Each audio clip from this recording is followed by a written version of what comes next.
전미예수님, 오늘은 부활제 6주간 목요일입니다. 성부와 성자와 성령의 이름으로 아멘. 오늘도 역시 또 승천과 성령 강림에 관한 이제 그런 또 내용들이 나오는데 그 내용이 아니라 이제 그걸 이해할 수 있는 내용인 거죠. 한번 읽어보도록 하겠습니다. 그때 예수님께서 제자들에게 말씀하셨다. 조금 있으면 너희는 나를 더 이상 보지 못할 것이다. 그러나 다시 조금 더 있으면 나를 보게 될 것이다. 그러자 제자들 가운데 몇 사람이 조금 있으면 너희는 나를 보지 못할 것이다. 그러나 다시 조금 더 있으면 나를 보게 될 것이다.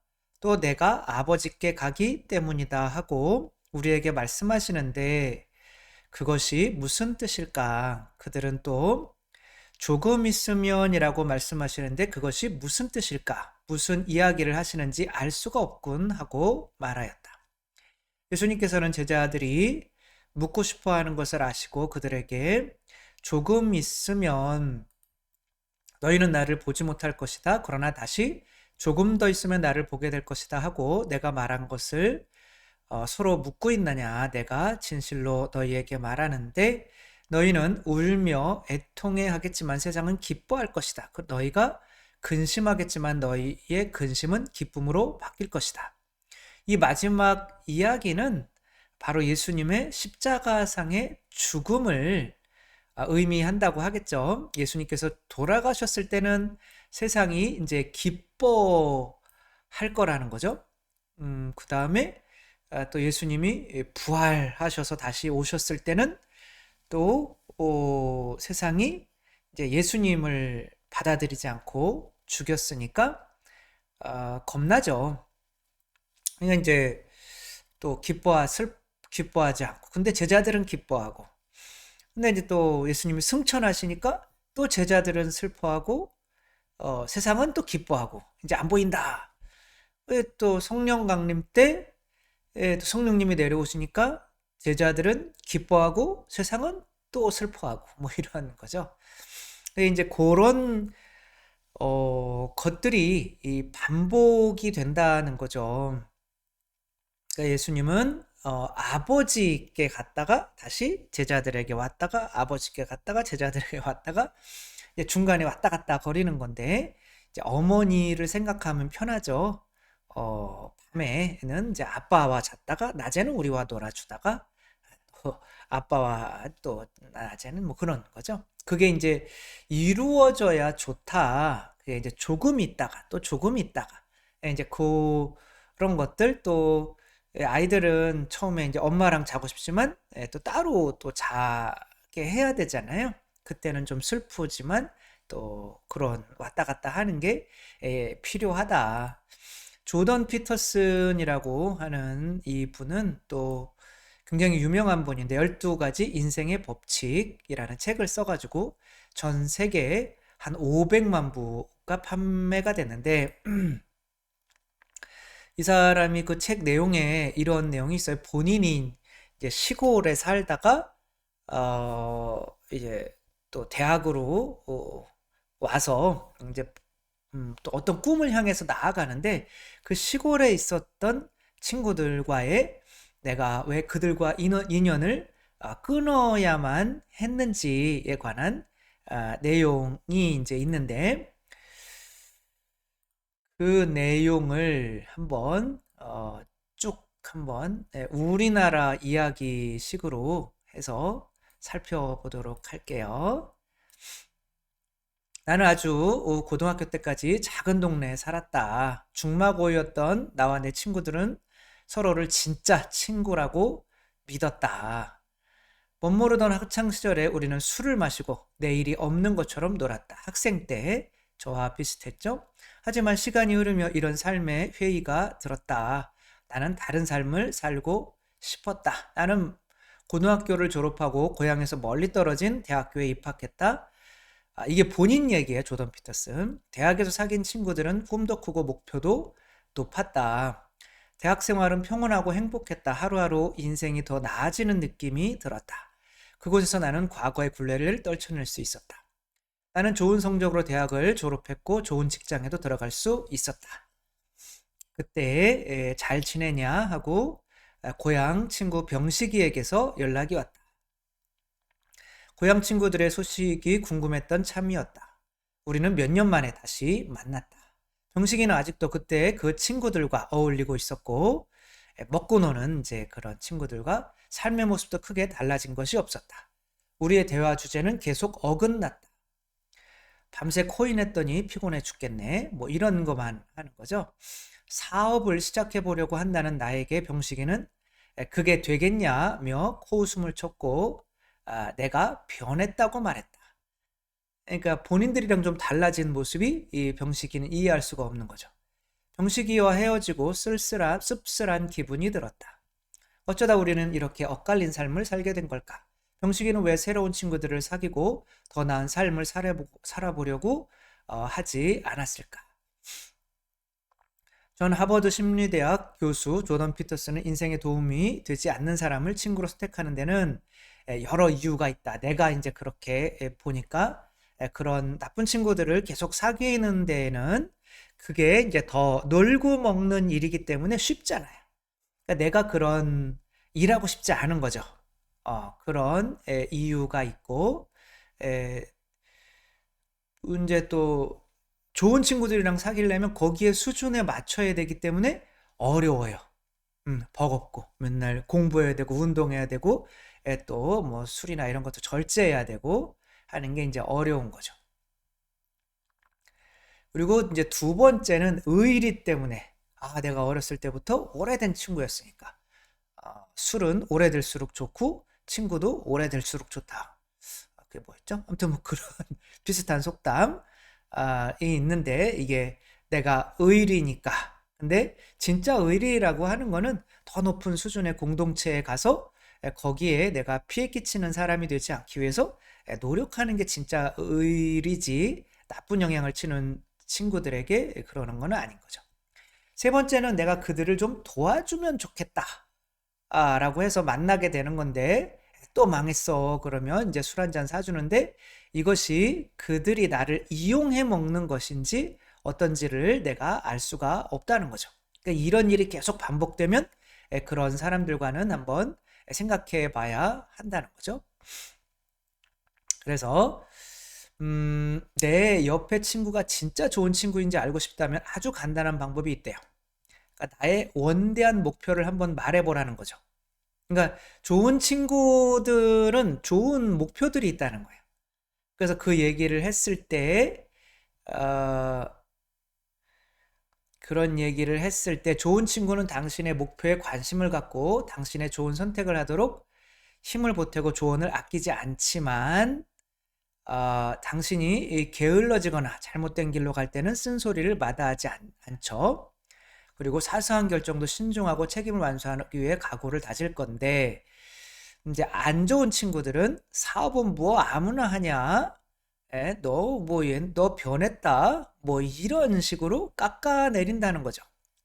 당신이 긍정적으로 변화할수록 상대방이 자신의 흠결이 드러나기 때문이라는 거죠. 뭐 빛이 세상에 왔지만 빛을 따라가지 않는 이유는 자기가 어둠이고 그런 것이 드러날까봐 그렇게 된다는 우리 복음과도 비슷한 이야기인 거죠. 그러니까 여기까지만 들으면 나는 친구를 잘 분별해서 좋은 친구들을 만나야 이제 내 삶도 좋게 바뀌는 거다.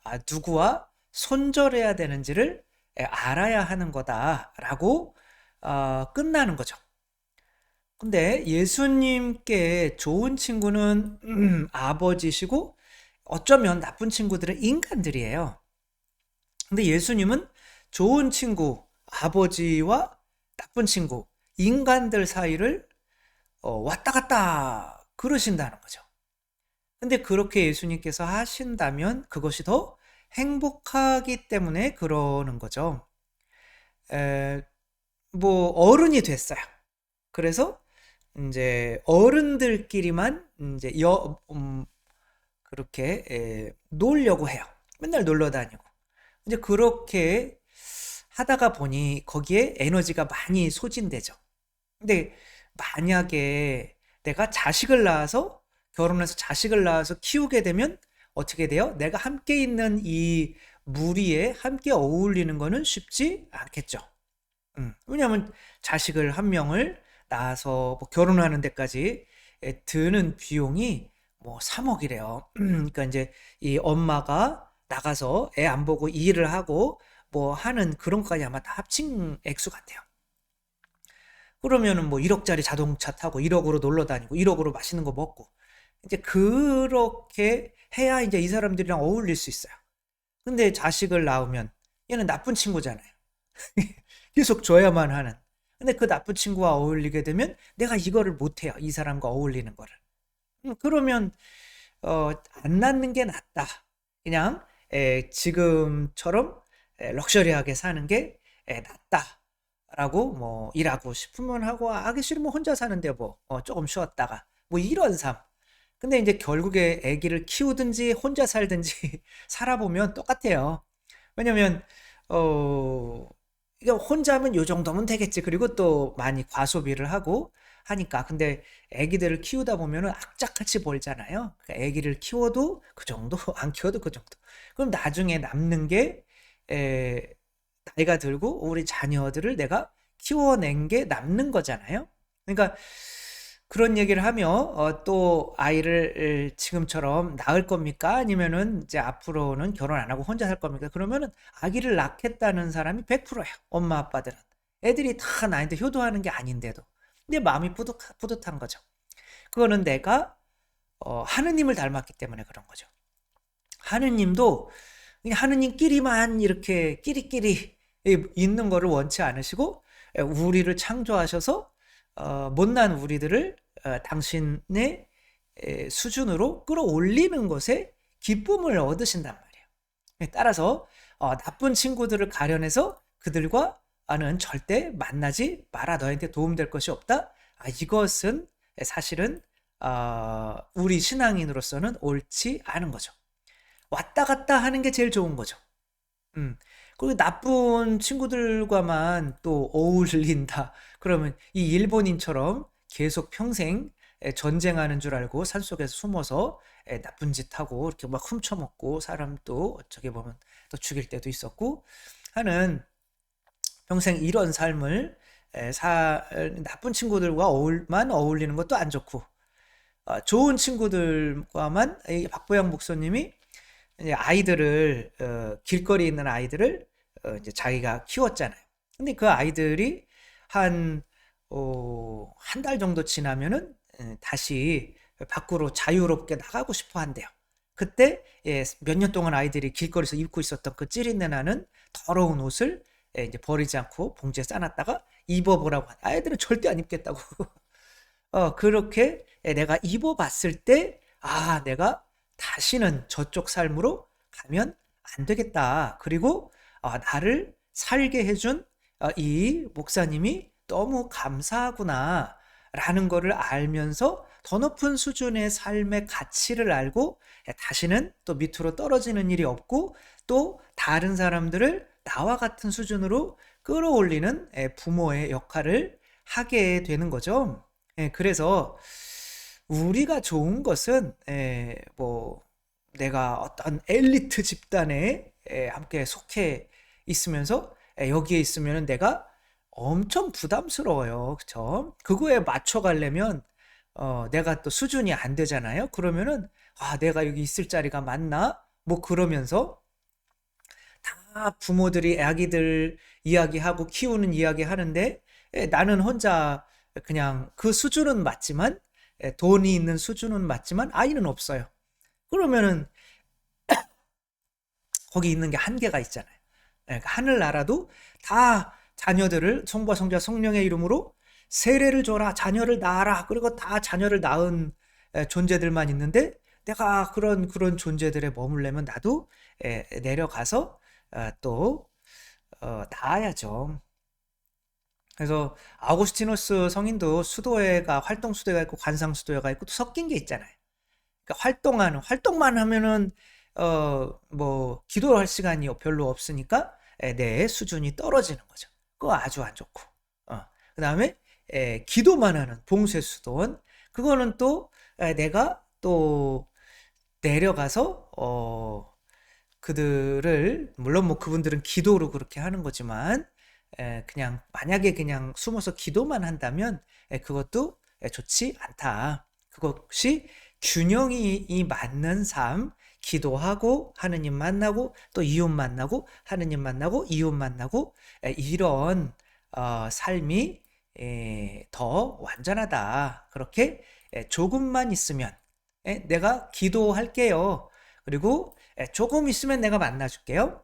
그 예수님한테도 내가 기도하고 싶은데 이 사람들 만나야 되니까 조금만 있으면 내가 아버지께 갈게요.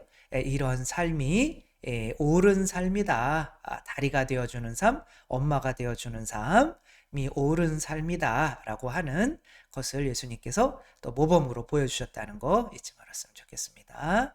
성부와 성자와 성령의 이름으로 아멘. 감사합니다. 사랑합니다.